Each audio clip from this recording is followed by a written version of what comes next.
Let us prepare ourselves. If you put your hand over your eyes, I open my eyes to see the spiritual truth today. And now over your ears, I open my ears to hear the spiritual truth today. And now just over your heart and extend out your arms. I open my heart to receive the spiritual truth today.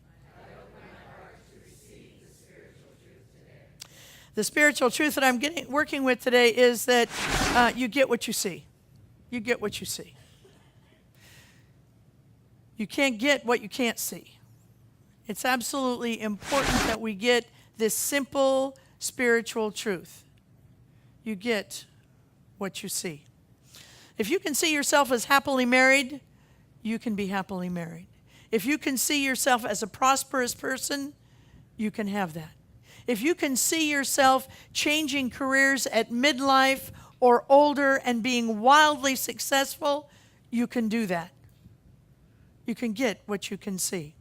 Now, if you've taken Foundations or Prosperity Plus, you know how important it is to up-level your ability to see what you want. When I say see, I'm talking about a metaphysical seeing.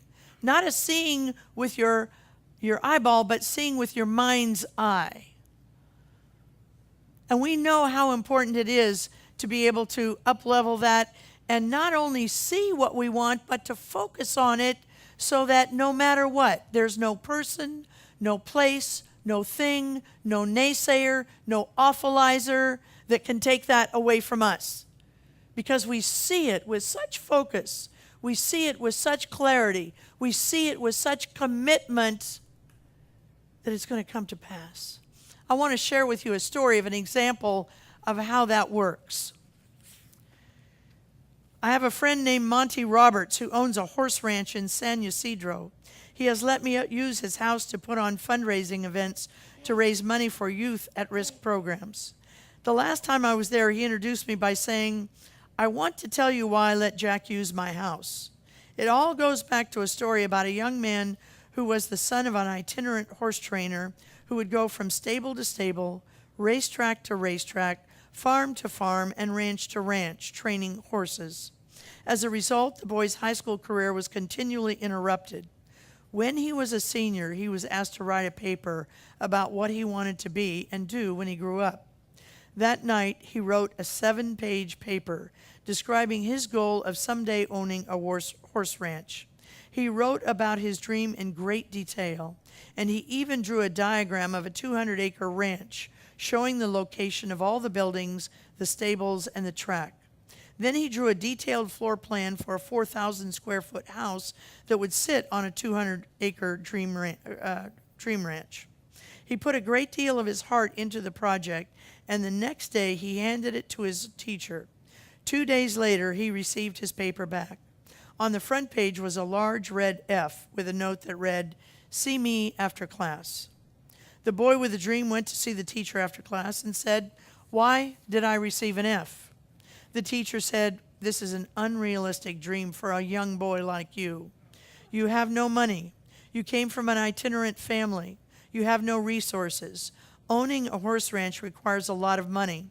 You have to buy land, you have to pay for the original breeding stock, and later you will have to pay large stud fees. There's no way you could ever do it." Then the teacher added, "If you will rewrite this paper with a more realistic goal, I will reconsider your grade." The boy went home and thought about it long and hard. He asked his father what he should do, and his father said, "Look, son, you have to make up your own mind on this. However, I think it will be a very important decision for you." Finally, after sitting with it for a week, the boy turned to the same paper in, making no changes at all. He stated, "You can keep the F, and I'll keep my dream." Monty then turned to the assembled group and said, "I tell you this story because you're sitting in my 4,000-square-foot house in the middle of my 200-acre ranch. I still have that school paper framed over my fireplace." And then he added, "The best part of the story is that 2 summers ago, that same teacher brought 30 kids to my camp out on my ranch for a week. When the teacher was leaving, he said, 'Look, Monty, I can tell you this now. When I was your teacher, I was something of a dream stealer. During those days, I stole a lot of kids' dreams. Fortunately, you had enough gumption not to give up on yours. See, there are so many well-meaning dream stealers in our lives, trying to help us to be more realistic, to not get hurt, to not be disappointed. But in truth, we have to keep our dreams really strong, because if we can see it, we can have it. Last week we started out on a little series on Buddhism. We talked about the Four Noble Truths. And those of you who weren't here, very quickly, the Four Noble Truths from Great Lord Buddha are these. Number one is that there is suffering in this life. Now, if you weren't here last week, make no mistake, the Buddha never said all life is suffering. He simply said there is suffering in this life. And we don't need the Buddha to tell us that, because we already know that. The second of the Great Noble Truths is that suffering is a result of attachment, a negative kind of attachment. More in the bookstore if you want to hear about that. The third one is that you can end suffering. That's the hope. You can end suffering. And the fourth one is, here's how to do it. And that's where we are this morning. Here's how to do it.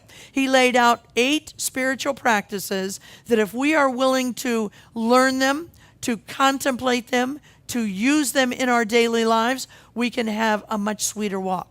We can have a much happier life.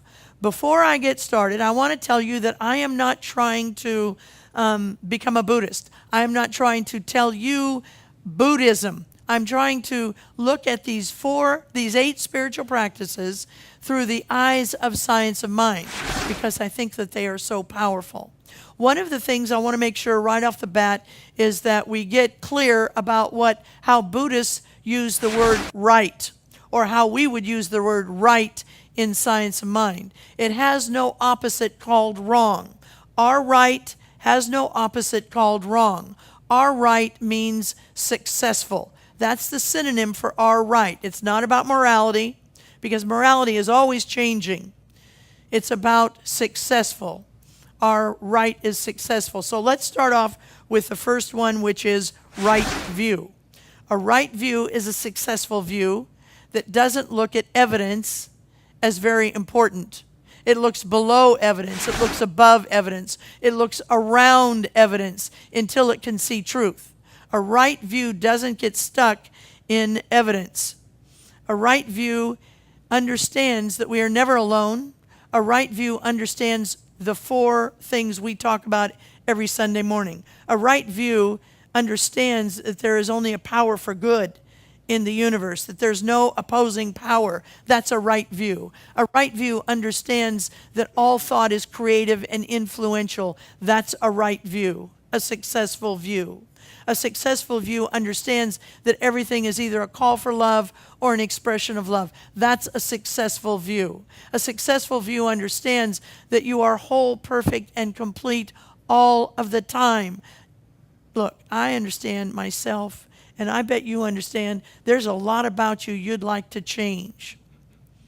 But the successful view of you is that you are whole, perfect, and complete all of the time. A right view understands that when we don't get what we planned, how we planned it, when we planned it to arrive, that we're okay. We may have to pick ourselves up off the ground and dust ourselves off and wipe the disappointment out of our eyes to see the right view again. But a right view understands that we're always going to be okay. A right view understands, can tell the difference between story and truth. The story is, I was married and then I wasn't married, and then I was married and then I wasn't married, and then I was married and then I wasn't married, and then I was married and then I wasn't married. The truth understands that what a person is looking for in that situation is love. And that's what we begin to look at. We don't beat ourselves up. So many people beat up themselves over failed relationships. That's not a successful view. That's not what the Buddha would say is a right view to get us where we want to be. A successful view is to look at, what was I looking for in those times? It was love. That's the right view. The second one is intention, right intention. See, right view is how you look at the world. Right intention is what you do with how you look at the world. So many of us have heard that phrase, the road to hell is paved with good intentions. But they don't come to CSA. Those people go to a different kind of church. Because what we say is the road to heaven is paved with good intentions. And in fact, you cannot get to heaven without good intentions. It's just not possible. So what is an intention? An intention is a dream with guts. That's what intention is. It's a dream with some guts to it. Many of you and I, we dream all the time. Wouldn't it be nice if? Wouldn't it be nice if I went there? Wouldn't it be nice if I weighed this? Wouldn't it be nice if I had this much salary? Wouldn't it be nice? That's a dream, and those are important. I want us to keep dreaming because that stimulates creativity. But that's not an intention. An intention is when you take one of those dreams and it just kind of grabs you and it makes you happy, down to your toes kind of happy. Then you want to move it from the dream shelf into the intention shelf. You want to be able to give some guts to that. Buddha says, when we set our mind to it, that's what an intention is. When you set your mind to it. Many of you have been parents or heard parents say to you, if you set your mind to that, you can actually do it. If you set your mind to it. And that's what we want to say is necessary for an intention. Setting your mind to it. It moves it from dream into intention. You know, a lot of people, there's a lot of poetry, there's a lot of prose, there's a lot of scientific journals that are hundreds and hundreds of years old that dreamed about people flying. A lot of people dreamed about human beings flying way before the Wright brothers had that dream. But they took that dream and they put some guts to it and made it an intention and did whatever needed to be done to get that intention into manifestation. And when they did that, now you and I can fly wherever it is that we want to fly to. The one thing that keeps us from moving dreams into intention is we can't figure out how to make it happen. And because we can't figure out how to make our dreams happen, we don't give it the guts. But we forget we're not alone. We are never, ever alone. Look, you're not blinking your eyes right now. You're not breathing yourself right now. You're not beating your heart right now. God is doing that with you and through you. And that's what can happen to our intentions. We set an intention, meaning we mean it. Nobody's going to set us off this intention. We're taking right view and we're giving some guts to it. And then we begin to really allow the presence to work through us. See, it's kind of like there's a World Wide Web. There's only one World Wide Web, and all of us who have computers, we have access to this World Wide Web. There are not a zillion World Wide Webs. There's one World Wide Web. And what we do, wherever we live, wherever we are, whatever we want to know, we type in our question, and then comes back an answer from the World Wide Web. Just this morning, I typed in how many calories in a pound of cherries. And boom, right away, I knew how many. Most people don't eat a pound of cherries, but I do eat a pound of cherries. So I had to know a pound, okay? So when that happened, the World Wide Web answered me, okay? And because I believe in the World Wide Web, I believe the answer they gave me is the right answer. Let's try that with God. Let's give God just as much respect and trust as we give the World Wide Web with our intention. You don't need to know how to do it. There's one web, there's one divine mind. We all have access to the one divine mind in the same way that we have access to the one World Wide Web. Let's begin to Google some of the questions we have for our intentions and see what comes out. Everybody in this room, every single person in this room, should have an intention, a strong intention going all of the time. It might be an intention to get more self-confidence. It might be an intention to deal with your anger in a healthier way. It might be intention to start a new nonprofit. It might be an intention to write a song or a poem. But everybody should have an intention right now. We should hold on to it. We should develop it, hold on to it, announce it, and let it go. We don't let go our desire for it to be true. We simply let go of how to do it. One of the best ways we can do that is to have it witnessed.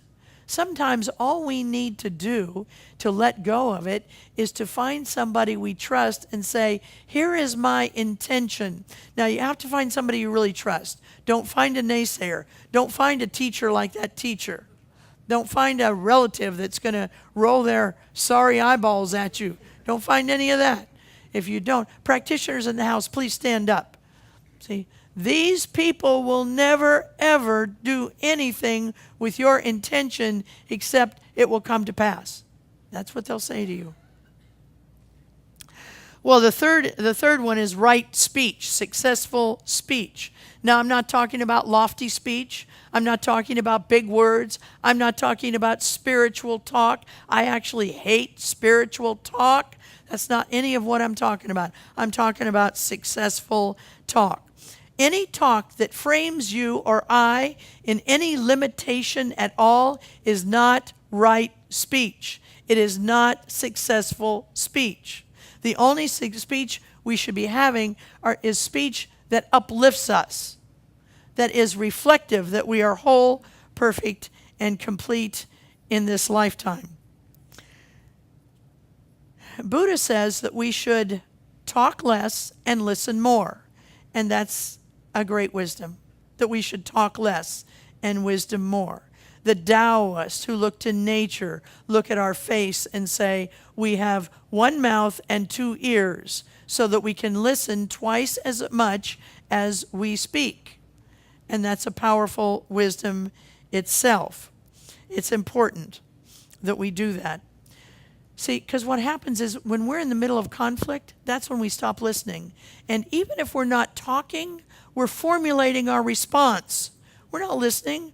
Either we're saying words that is not right speech, or we're formulating words that aren't right speech. It's premature speech. We speak before we get our brain engaged, and that's not successful. Everybody in this room knows that once something's out of your mouth, you can't take it back. You simply can't take it back. You can apologize for it, but you can't take it back. And that's what happens.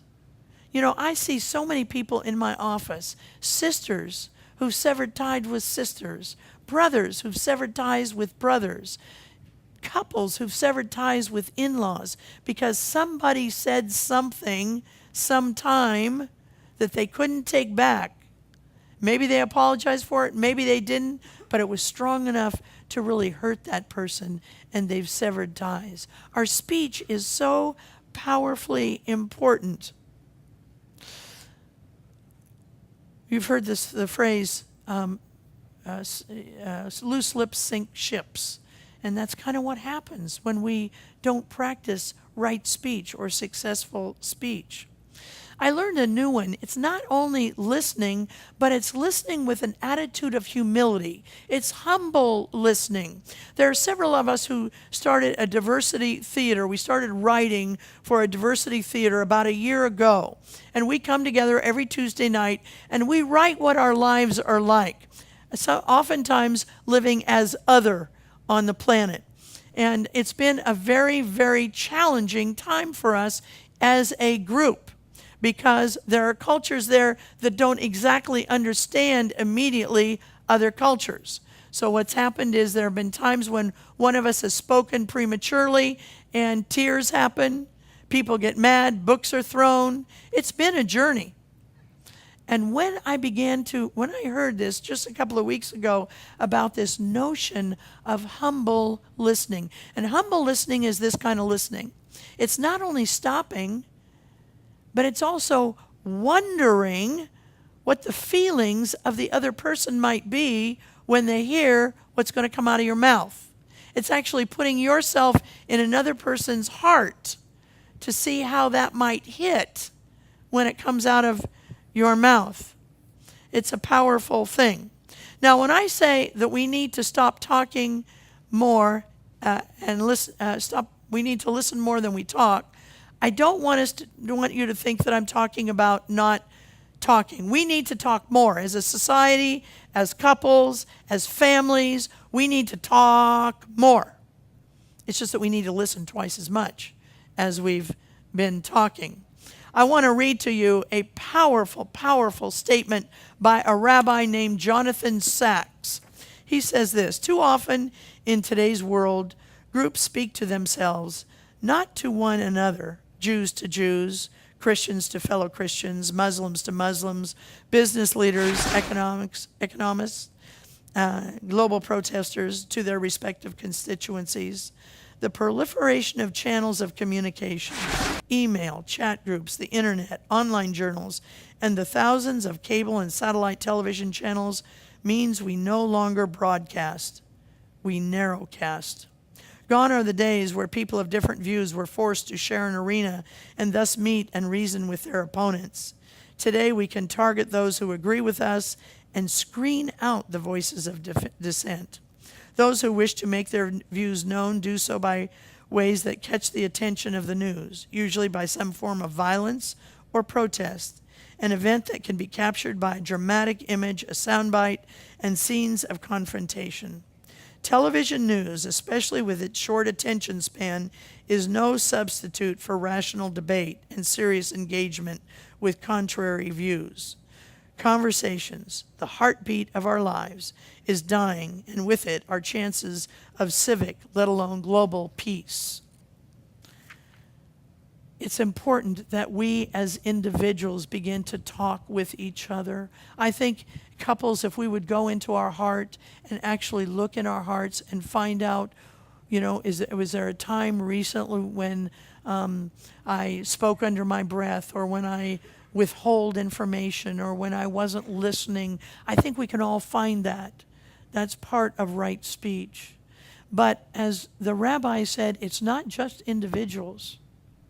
You and I need to find people different than ourselves and begin talking to them about their lives. That's in fact what the Diversity Theater is attempting to do. We're simply storytelling our lives. But we don't need to wait for a theater to do it. We don't need to wait for a blogger to do it. We don't need to wait for the internet to do it. We can do it simply by finding people in our workplaces, in our church, in our social places that we go, wherever you might go, and sit next to other people and start to talk to them, to authentically ask them about their lives, their dreams, their mistakes, their hopes. It's a powerful thing that you and I can do, and it's so a part of right speech. Let's take this message into prayer. Knowing that there is only one power and one presence. It is the power and the presence of love. It's the power and the presence of joy. It's the power and the presence of deep connection. That's what we want, is deep connection with those we know and those we don't know yet. Deep, authentic connection. Knowing that I can only have what I can see. I see right now homeless people safe. I see right now elders well taken care of and happy. I see right now children who are happy and being children, not little parents. I see love in the air. I give thanks for this. I release this word into the law, and together we say, and so it is.